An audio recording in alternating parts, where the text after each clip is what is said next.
Vancouver, which is regarded as one of the most beautiful cities in the world, is situated in an incredible location with picturesque shorelines and towering mountains all around it. Vancouver, Canada's second most popular tourist destination after Toronto, offers superb cuisine, fantastic shopping, outdoor activities, and alluring tourist sites. Vancouver is a sophisticated, global city, with a variety of interesting areas to visit, as well as lovely parks and gardens.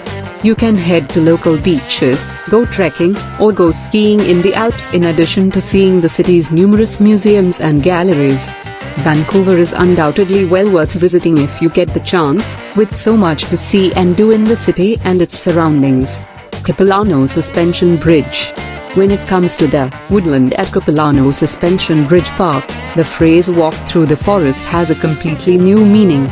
On a suspension bridge that spans the Capilano River and has a length of 140 meters, 460 feet, and a peak height of 70 meters, 230 feet, visitors can stroll through the upper reaches of an old-growth rainforest.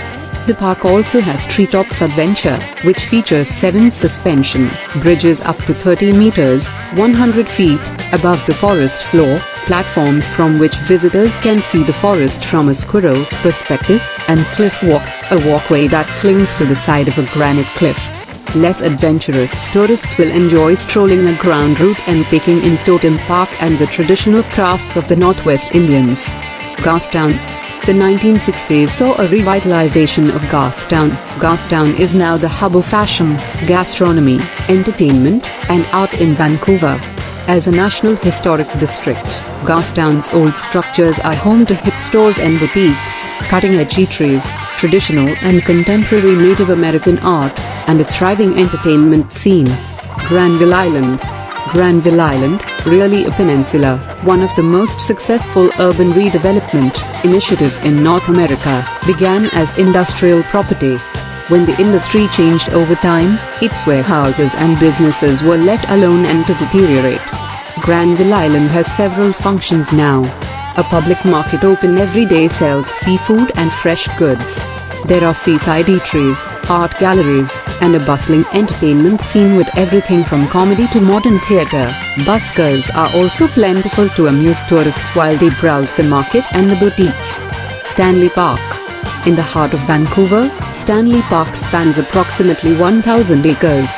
Enjoy a leisurely bike ride along English Bay's 8.8 kilometers, 5.5 miles, of seawall in the city's first and largest park. While stopping to see animals, such as the hundreds of species of birds that call the park home, tourists who prefer a more leisurely pace are invited to hike along 27 kilometers, 16.7 miles, of paths through a rainforest. Horse-drawn carriage excursions around this tranquil and picturesque environment are available through the park's owner, the City of Vancouver. 9 totem poles constructed by First Nations tribal members give the park, which has served the city since 1888, a splash of color. Grouse Mountain. Grouse Mountain, which is only 15 minutes outside of Vancouver, got its name in 1894 when the first persons to climb it went grouse hunting en route to the summit. Today, Grouse Mountain is one of Vancouver's most well-liked year-round adventure destinations, offering both fantastic summer hiking and winter skiing. A tramway whisks guests to the mountain's summit throughout the year, where they may enjoy breathtaking vistas and wildlife films. The resort also has a wildlife reserve with bears, wolves, and educational activities. A lumberjack show, where viewers may watch lumberjacks compete to cut, saw, and roll logs, is equally entertaining. Canada Place. A prominent icon on Vancouver's skyline, Canada Place has roof peaks wrapped in fabric that resemble sails. The building itself is colorful, with the hues standing for Canada's variety. To assist Canadian Pacific Railway and other traders shipping products by sea across the Pacific Ocean, Canada Place was constructed in 1927. The multi-purpose building currently transports people on Alaskan cruises. The Vancouver World Trade and Convention Centre as well as a significant hotel are located there. The waterfront Canada Place, which has undergone several renovations throughout the years, housed the Canadian Pavilion at the World's Fair in 1986. Museum of Anthropology at UBC. For those who are interested in learning more about indigenous peoples around the globe, particularly the North Coast Indians of British Columbia, who are referred to as First Nations, the University of British Columbia's Museum of Anthropology is a must-visit. The museum, which was founded in 1949, is home to 38,000 ethnographic artifacts and more than 500,000 archaeological artifacts. Here, you can see wonderful examples of the enormous totem poles that North Coast tribes use to tell stories, as well as tools that all indigenous peoples utilize on a daily basis. The Museum of Anthropology is Canada's largest teaching museum as well as a tourist attraction, though it's hard to imagine anyone learning in this breathtaking location with views of the sea and mountains. Robson Street. Like Madison Avenue in New York and Knightsbridge in London, Robson Street in Vancouver is the premier retail area in British Columbia. Since the late 1800s, Robson Street, which has the name of a former provincial premier, has drawn shoppers like honey does flies. There are more than just posh boutiques and trendy shops on Robson Street. Additionally, it provides art galleries, informal and elegant eating, and a variety of ethnic cuisines. At night, a large number of street entertainers are present to amuse shoppers or people watchers sipping coffee at a sidewalk cafe. Dr. Sun Yat-sen Garden. The Dr. Sun Yat-sen Classical Chinese Garden is the first Ming Dynasty-styled park constructed outside of China, and it is located in Vancouver's Chinatown. To verify the garden's authenticity, 52 Suzhou-based craftsmen were hired. The park, which bears the name of the first president of the Republic of China, transports visitors to 15th century China even though it was just constructed in the middle of the 1980s. In this busy city, the gardens imported pebbles from Suzhou. Vegetation, water features, and architecture come together to create a tranquil haven. Visitors can unwind and let their senses to take control in the courtyards of the garden. Kitsilano Beach. Despite being only 10 minutes drive west of the center, Kitsilano Beach seems a world away from downtown Vancouver's bustle. It faces out onto English Bay and offers beautiful sands, a picturesque setting, and the only saltwater pool in the city. The beach offers playgrounds, picnic spots, volleyball courts, basketball courts, and tennis courts. It is especially well liked in the summer. Kitsilano Beach is renowned for its breathtaking views of the sea, the city, and the distant mountains in addition to all of its outdoor activities. Vancouver Aquarium. The Vancouver Aquarium is one of the most popular tourist destinations in the area and is home to a variety of aquatic creatures, displays, and habitats. The magnificent Marine Center, which is housed inside the expansive grounds of Stanley Park, is a treat to explore because of all the amazing water life it contains, both huge and little.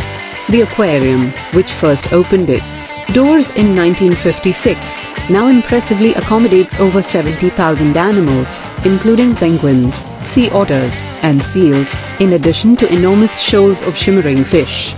While the majority of the focus is on the fauna and flora of Canada and the Arctic oceans that surround it, there are also exhibits of snakes, sloths, and caimans in some of the areas that focus on the tropics or Amazon rainforest. Queen Elizabeth Park. The sizable Queen Elizabeth Park, which draws both locals and visitors, is located just adjacent to the garden. It is centered on Little Mountain, the highest point in the city, and offers visitors amazing views of Vancouver as well as lots of gorgeous green spaces and enjoyable outdoor activities. With endless playing fields and sporting facilities, you may play pitch and putt golf or tennis in addition to walking, jogging, and cycling throughout its picturesque boundaries. Along with Bloedel Conservatory and Nat Bailey Stadium, which is where the Vancouver Canadians play their baseball games, it also has a variety of picturesque gardens. Van Dusen Botanical Garden. Only 10 minutes drive south of the downtown is the sizable and lush Van Dusen Botanical Garden. It features numerous charming walks, ponds, and breathtaking beauty everywhere you turn. The stunning park, which first welcomed visitors in 1975, features various distinct areas, including a maze, meditation garden, rhododendron walk, terrain pavilion, and Sino-Himalayan region.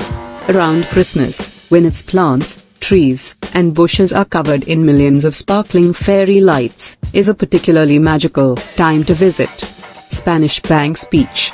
The picturesque and peaceful sands of Spanish Banks Beach are located about 15 minutes drive to the west of the city. It provides a fantastic selection of outdoor activities, as well as breathtaking views of both the adjacent coastline and Vancouver in the distance. It is located along the shores of English Bay.